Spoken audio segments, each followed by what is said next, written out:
Mr. Chairman, sir, distinguished ladies and gentlemen, good morning. Every 4 years in Calabar, you hear on the streets, Orokdiuk will not go back. Orokdiuk will not go back. That was when he was in the House of Assembly. But every 4 years, he goes back. Maybe the kind of person he is. I met him as a teenager, sometime in 1992. And he was very close to my father. My father, who some would call maybe one of the most controversial politicians ever to come out of Cross River State. So that will tell you the kind of person Orokdiuk is. Orokdiuk is somebody you either like or hate. There's no in between with him. So this is a tribute to my father.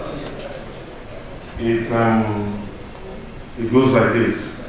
Since you've been gone, for Comrade Basi Obasi, 1949 to 2010. I recall that sultry evening in your home. It was in an atmosphere that was genial. The social and itinerant political mobilizer cemented his exploits in Calabar history. He brought stasis to our political firmament, which was dominated by able comrades. In 1990, his arrest and long incarceration drew worldwide public consternation. He became a beacon that gave us solace and livened laughter in so many places, but left too soon to become a chorister, to resonate from the eternal choir. Brigandage and atavist lawlessness have become the soundtrack of the night. Citizens for Change programs and optimism seem a long time ago.